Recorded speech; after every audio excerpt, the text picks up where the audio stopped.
Why is Cardano going to be so much more successful than Ethereum? The reason I built Cardano was that I looked at all the infrastructures, I looked at their roadmap, and I realized they're trying to chase the wrong markets, they're dealing in the wrong ponds. Well, Ethereum was never built for that. It was built as an experiment that kind of grew into a successful project, and now they're trying to build a safer car.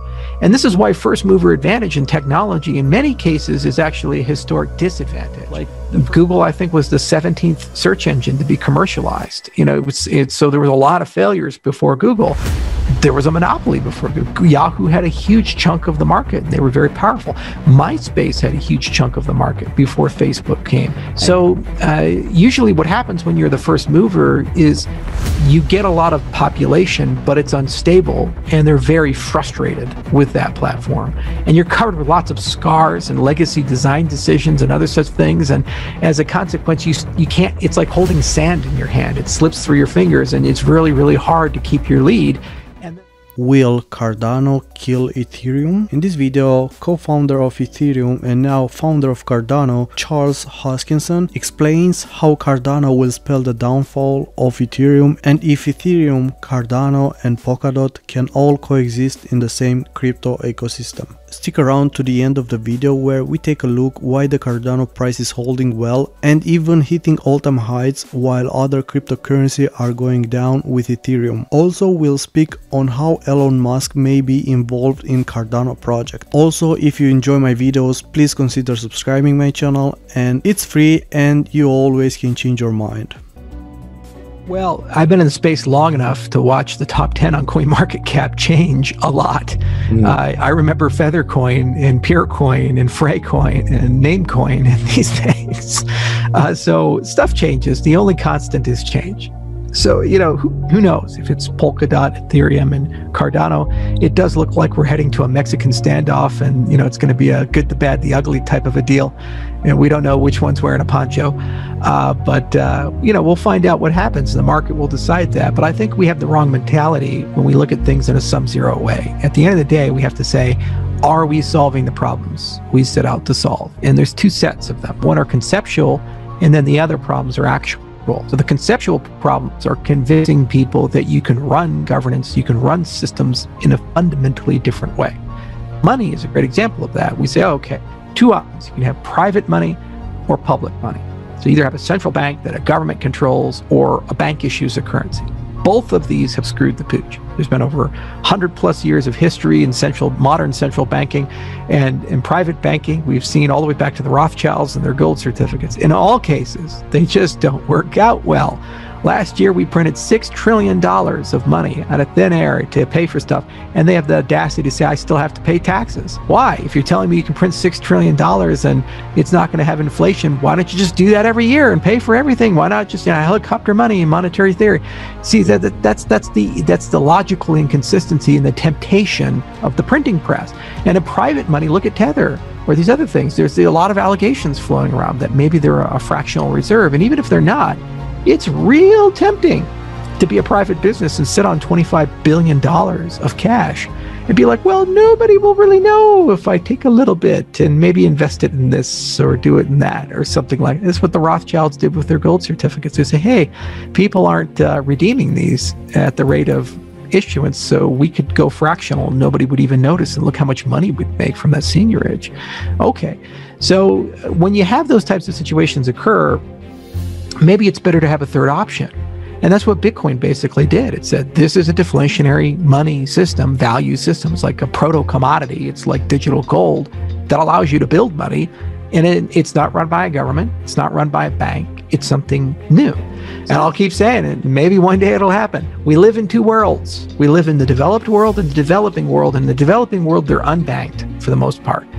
And despite the fact that they're just as smart as us, they work harder than we do, and they're just as human as you and me, they are shafted because their systems are terrible. They live in capital controls and corrupt governments, and they live in areas where there's not good rule of law, and they don't have stable currencies, and as a consequence, no real good banking infrastructure, no good risk management infrastructure, and so forth. So they can't build wealth of no fault of their own. They lost the geographic lottery. They were just unlucky. Okay, so the point of our technology is to take a step back and say, why don't we just give them a new system? We talk about DeFi. Who's going to be using DeFi? The 25-year-old yield farming kid in New Jersey living in his mom and dad's basement? Or is it going to be the farmer in Ethiopia that's trying to get a fertilizer voucher and can actually, if he gets it, afford to repay you a 15% interest rate? It's going to be the farmer. You see, and that's what gets me up in the morning. And I don't really care if that infrastructure runs on Polkadot or Ethereum or Bitcoin. The reason I built Cardano was that I looked at all the infrastructures, I looked at their roadmap, and I realized they're trying to chase the wrong markets, they're dealing in the wrong ponds, and they're not going to really proactively go to that part of the world and help them out. So if we built Cardano the right way, it would be built in a way that would be maximally beneficial to as many people as possible. So yes, the IBMs can use us, and the Microsofts can use us, and the GMs can use us, and we can do supply chain and, you know, all of these other things. Sure, but that's not the point. What I'm going to do is wake up and direct our commercial efforts, my company's commercial efforts, to Ethiopia and to the country of Georgia and to Southeast Asia and to Mongolia. But it's an open protocol. So as we do that, everybody else gets to use the protocol for their own use and utility. And what's so cool is you can have a merging of two worlds. So they say, well, it creates use and adoption. Would you like 10 million new customers who are under the age of 30, who are highly digitized, with rapidly growing income, who have no brand preferences? Well, of course. So, okay, come on board, build applications for that and so forth. So this is the beautiful thing where we each get to touch the elephant in a different way, and maybe somebody gets the tail and somebody gets the tusk. I am looking at it from one particular mission and viewpoint, but to solve that, I've abstracted it and built a generic framework. And I believe what we've constructed can satisfy the demands of billions of people. And as a consequence, I also believe what we've built will, in the long term, be the most competitive platform for all of these use cases. Because you know what? Whether you build a fair election system in Senegal or you build a fair election system in America, it's the same problem. And if I can make it work for some of the poorest people in the world and bring them a better election system than the one we have in the United States, why don't we go to the US with it after we've demonstrated that it works there? I don't think too much about the day-to-day of Polkadot versus Ethereum versus this, because, you know, it used to be EOS and Tezos. And flip the page, it's going to be Avalanche and F2 next year. And then it'll be something else. It'll be Bobcoin, you know, and okay. What really matters is, do you have laser focus on the vision, the market, and the problems you want to solve? And are you willing to take the risk to be there? So there is Charles Hoskinson explaining that coins come and go and that he doesn't really concern himself with other projects or where Cardano stands in terms of coin ranking. He's really focused on solving a real world problem. He has been in the cryptocurrency space for many years and it's a very smart guy. If you are a Cardano holder, I would feel confident knowing he is the head of the project. Now, Charles will explain why Cardano will outperform and succeed over Ethereum and why the first mover advantage is actually a huge disadvantage for Ethereum. He raised a good point here. Being first to the market does not necessarily mean you will be the market winner.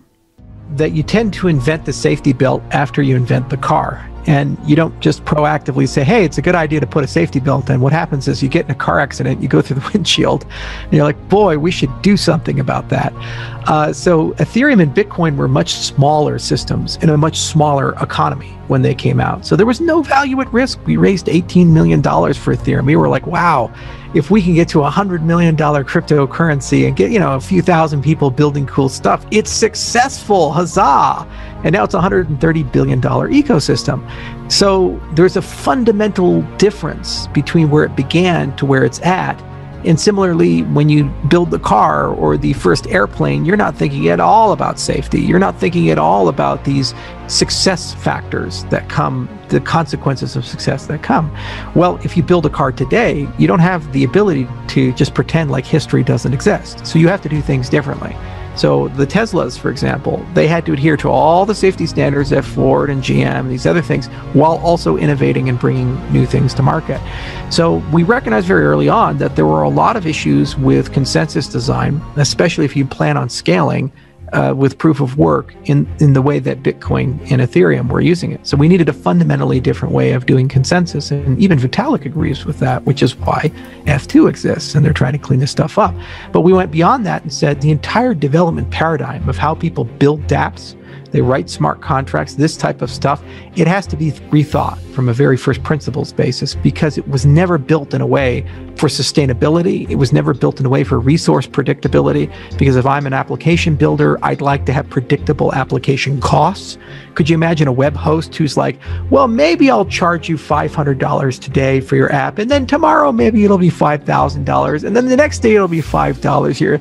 It's like, what kind of drugs are you on? This is not a business. I need to have predictable cost if I'm going to be able to have a predictable application, or else nothing works. Well, Ethereum was never built for that. It was built as an experiment that kind of grew into a successful project, and now they're trying to build a safer car. And this is why first mover advantage in technology in many cases is actually a historic disadvantage. The first web browser was Mosaic, and it was for its time revolutionary, but really didn't do much in the long stream of things. Even Netscape failed, and even Internet Explorer failed, and now we're in the Chrome age, and maybe Brave will dethrone them, who knows? Well, similarly, search engines, like Google, I think, was the 17th search engine to be commercialized. So there was a lot of failures before Google. There was a monopoly before Google. Yahoo had a huge chunk of the market, and they were very powerful. MySpace had a huge chunk of the market before Facebook came. And now Facebook is starting to deal with all these emergent hellions that are new social networks that are scraping away at it. So usually what happens when you're the first mover is you get a lot of population, but it's unstable, and they're very frustrated with that platform. And you're covered with lots of scars and legacy design decisions and other such things. And as a consequence, you can't, it's like holding sand in your hand. It slips through your fingers, and it's really, really hard to keep your lead.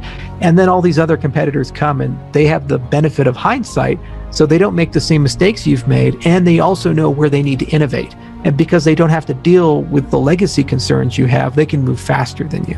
And as a consequence, they get more features and come to market before. So for example, Ethereum had been working on proof of stake a year longer than we had with Casper.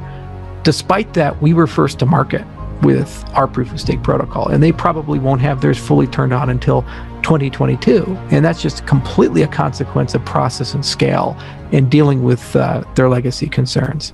So being first to the market doesn't mean you're the market winner.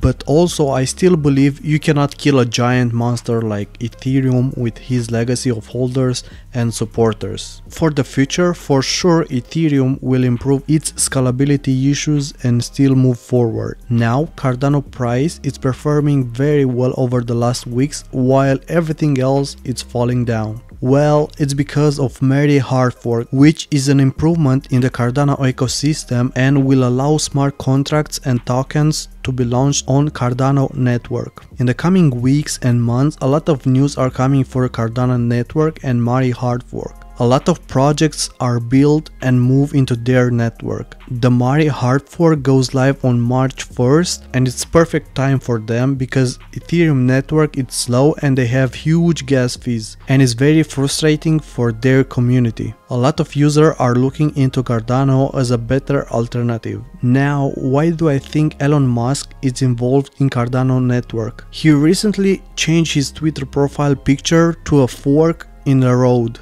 Why this is significant? It's because Cardano calls itself a fork in the road. So this is a good signal for Cardano holders, and in my opinion, he is involved in Cardano project. I hope you guys enjoyed the video, and if I provided some value for you, please subscribe to my channel, like this video and share with your friends. See you in the next video and have a great day.